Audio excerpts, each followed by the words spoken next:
I was looking at some of our data from the summer 2011 exams, and what I saw didn't surprise me, but it made me want to do something about it. And I'm sure some of these, I'm just going to read some of these little statistics, and I'm sure they'll kind of ring true with you, and I'm sure they will with Benny, who also works in the Hackney context.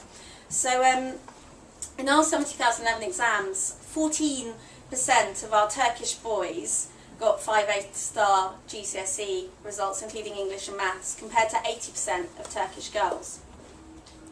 60% of our Caribbean boys gained 5 A-star to C GCSEs, compared to 81% of Caribbean girls. Only 1 out of 7 Turkish boys achieved a C or above in English last year, compared to 5 out of 7 in Maths, which is quite interesting. And only 12 out of 20 of our Caribbean boys actually achieved a C or above.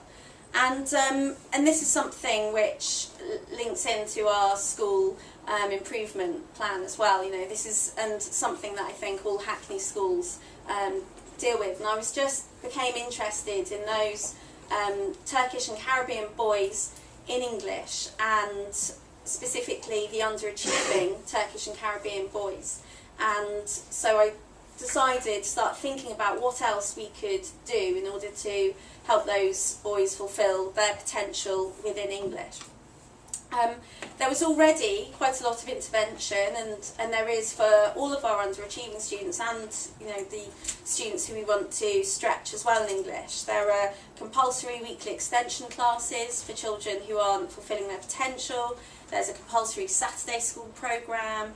There's informal book monitoring and discussion of achievement with myself as a Key Stage coordinator with all of those children who I know are underachieving. I personally meet with them, we talk about their work, with the teacher as well sometimes, with that student. There's a compulsory study club every day after school for children who consistently don't do their homework. There are all these sort of supportive measures put in place, but at the same time I was teaching some of these Saturday schools possibly, or speaking to these children within the extension programmes who just weren't necessarily, it wasn't necessarily making any difference. They were attending all of these things because they had to, but it wasn't really having an impact, and I thought that possibly we were missing something there. It was all very much stick and not enough carrot almost. I don't know, there was just something there that wasn't engaging all of them.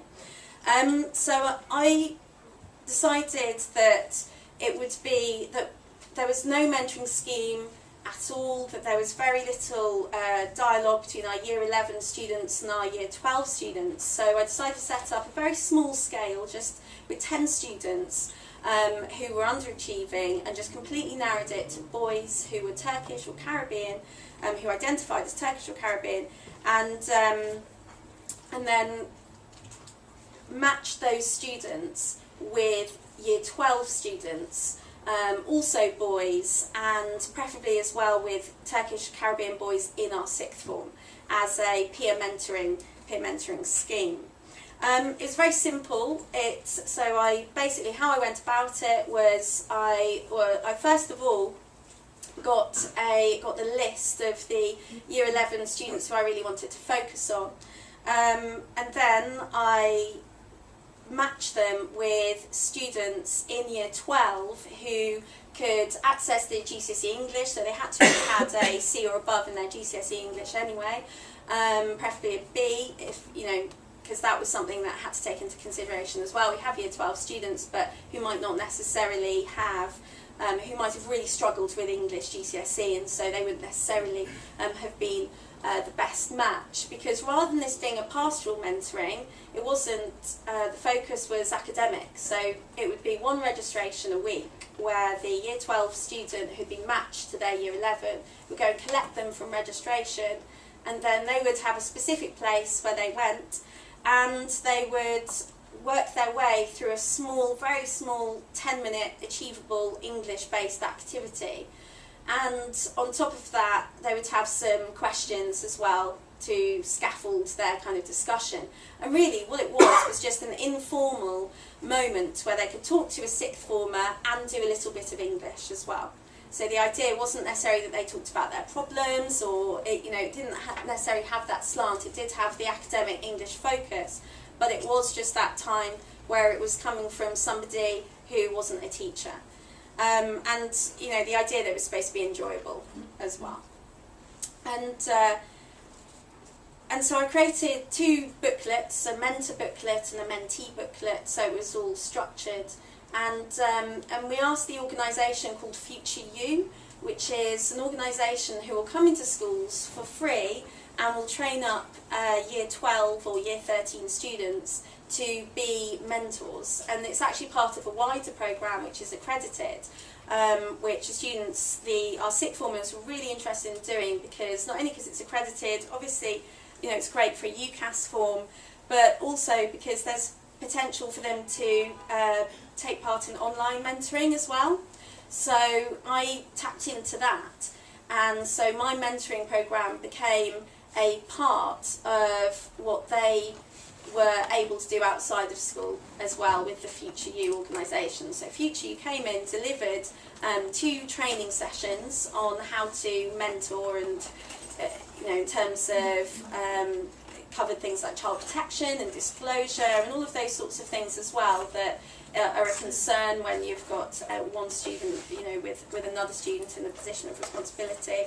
And so once they'd been trained by them, I then approached those sixth formers and said, look, would you be interested in helping us in English with one year 11 student once a week and to practice your mentoring skills? And they were really, really up for it. And basically, in terms of measuring the impact of it, I did that as a pilot, and I continued it this year. And I don't think I can make claims for it, because it was such a small group of students. So I wouldn't want to extrapolate from the data saying this had this much impact.